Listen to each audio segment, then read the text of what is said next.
ये है बॉस, अब इसकी आवाज़ नहीं आती। अब्दुल हादी हैं, प्रिंसिपल रिसर्च ऑफिसर हैं नेशनल इंस्टीट्यूट ऑफ इलेक्ट्रॉनिक्स के, और हम बात करेंगे उस गाड़ी की जो गाड़ी वाकई सड़कों पर राज करती रही है और लगता ये है कि यही गाड़ी अब राज करेगी।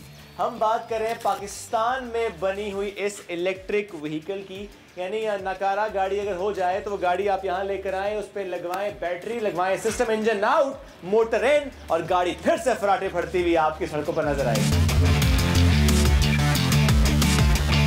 इसके इंजन की जगह आपने लगा दिया मोटर और यहाँ पे एक बैटरी, सब कुछ निकाल दिया और नया सिस्टम फिट कर दिया। देखें हमने जो कन्वेंशनल महरान होता है इसमें 800 सीसी का इंजन होता है, हमने उसको रिप्लेस कर दिया एक मोटर के साथ। इंजन भी एक टॉर्क प्रोड्यूस करता है, मोटर भी एक टॉर्क प्रोड्यूस करता है, बाकी गाड़ी एज इट इज़ बिल्कुल सेम है, ताकि जो क्योंकि एक पूर मैन ईवी सोल्यूशन है, ताकि जो मैकेनिक्स हैं, जो आम यूज़र्स हैं, उनको समझने में कोई प्रॉब्लम ना हो। रैक एंड CV जॉइंट्स, जो ट्रांसमिशन है, हर चीज़ सेम है। ठीक है जी जी। कॉस्ट क्या आई?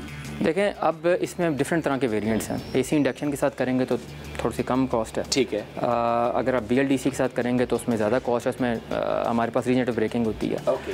लेकिन अगर top of the line solution बनाएंगे तो 8-9 लाख के दरमियान में ये बन जाती है।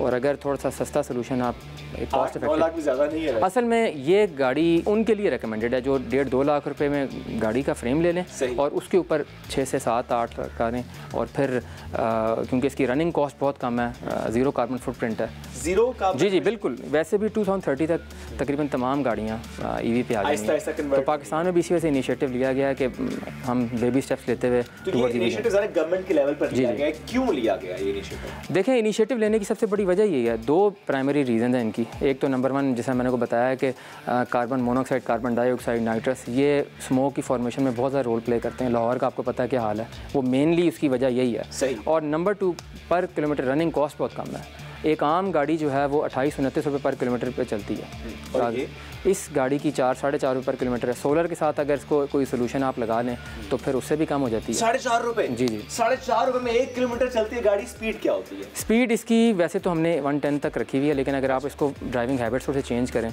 और 60 से 80 के दरमियान चलाएं तो फिर ये जो है ना ये इसकी रेंज बढ़ जाती है। चार्ज कैसे कैसे हो सकती है? चार्जिंग के डिफरेंट लेवल्स हैं, लेवल 1 से level 3। Level 3 being the fastest, और लेवल 2 और लेवल 1 जो है वो आम वॉल सॉकेट से चार्ज करते हैं। ये तकरीबन अगर आप लेवल 2 पे 10 किलोवाट पे चार्ज करें तो तकरीबन 2 घंटे में गाड़ी चार्ज हो जाती है। अच्छा, हम अक्सर ये देखते भी हैं कि अब ज़ाहिर जिस तरह पॉलिसीज़ बन रही हैं इलेक्ट्रिक व्हीकल पॉलिसीज़, उसमें कुछ जगहों पर नज़र भी आता है, चाहे क्लब हो चाहे मॉल्स हो, कि जहाँ की पार्किंग में स्टेशंस होते हैं, चार्जिंग स्टेशंस होते हैं, वहाँ पे क्या कॉस्ट होती है? घर में अगर आप चार्ज करें तो क्या कॉस्ट आती है? देखें वो ऑलमोस्ट आप कह लें कि 50-60% कॉस्ट पर यूनिट ज़्यादा होती है अगर मॉल से करेंगे। वो वैसे भी फास्ट चार्जिंग होती है, वो जल्दी भी चार्ज हो जाती है। अच्छा, लेकिन कॉस्टली होती है। जी जी बिल्कुल। घर में आराम से प्लग लगा दें। जी जी, रात को आप लगा दें, सुबह के टाइम यूज़ कर लें, फिर वापस आके लगा दें।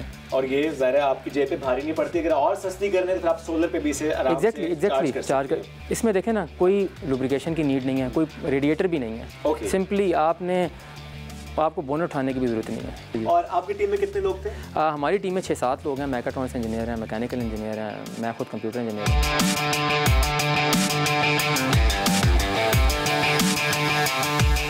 कितना चैलेंजिंग था ये काम? सर क्योंकि जब भी आप एक चीज़ स्क्रैच से बनाते हैं तो आप चैलेंजेस तो फेस करने पड़ते हैं। मतलब आप ये गाड़ी खड़ी हुई देख रहे हैं, ऐसा नहीं है कि 1 गो में हमने इसको बना दिया। चैलेंजेस हमने काफ़ी फेस किए। अब उसमें एक और फैक्टर ये भी है कि जो कि बैटरी हमने बैक पे प्लेस की हुई है। हम जी आपको दिखाते हैं कि असल में जो गाड़ी का फ्यूल टैंक होता है वो इसका ज़ाहिर है इसकी बैटरी है। अच्छा मारुश, ये बहुत बड़ी बैटरी जी है। ये हमारा जो है लिथियम आयरन फॉस्फेट का बैटरी पैक है 13 किलोवाट आवर का। और कितना वजनी है ये 110 kg का। 110 किलो का। अच्छा, इंजन का निकालना, इस बैटरी का लगाना, आगे मोटर लगाना, आगे आ जाते हैं तो वजन में कितना फर्क है? गाड़ी अब हल्की हो गई है कि और भारी हो गई है? नहीं हल्की हो गई है। अभी हमने जिस तरह पहले हमने जो बैटरी थी फ्रंट पे प्लेस की थी तो उससे क्या हुआ कि हमारी वेट डिस्ट्रीब्यूशन ख़राब हो गई, अनबैलेंसिंग हो गई। फिर उसके बाद CG की प्रॉब्लम्स, सेंटर ऑफ ग्रेविटी जिसको हम कहते हैं, तो हमने प्रॉपर हमने सबसे पहले हमने ये देखना होता है कि जो इस गाड़ी का ओरिजिनल मैन्युफैक्चरर है उसने अपनी स्पेक्स के अकॉर्डिंगली गाड़ी बनाई है, तो हम उसको डिस्टर्ब नहीं करें। वही एरोडायनामिक्स, वही रोल ओवर, वही approach angle, departure angle, tilt angle, वो सब कुछ हम उन चीज़ों को डिस्टर्ब मत करें। ठीक है। तो हमने वो सब कुछ अपने जहन में रखते हुए हमने फिर इस कन्वर्जन को किया है। तो हमने बैटरी को आगे नहीं लगाया, हमने रेयर ऑफ द व्हीकल पे उसको प्लेस किया। अब पैसेंजर पीछे बैठे कोई और नहीं, नो प्रॉब्लम एट ऑल। आप इजीली इसमें 4 बंदे तो आराम से बैठ सकते हैं। ठीक है। तो इसकी उसके ऊपर आपकी स्पीड के ऊपर भी कोई फ़र्क नहीं पड़ता।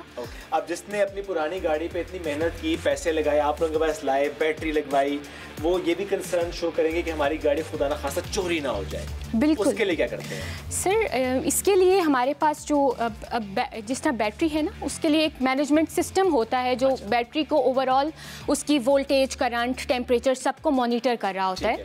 तो उसके साथ अब हमारा जो बैटरी मैनेजमेंट का जो ऐप है वो उसमें हमने पूरा प्रॉपर उसकी कोडिंग वगैरह की हुई है और हम उस पर पासवर्ड इंसर्ट करते हैं। तो कोई भी मतलब अगर आप हैं, आपको नहीं पता कि पासवर्ड क्या है, तो अब अगर अभी मैं ऑफ कर दूं तो आप ये गाड़ी ड्राइव नहीं कर सकेंगे। तो आपको मेरे पास आना पड़ेगा और आपको मुझसे पूछना पड़ेगा क्या पासवर्ड क्या है।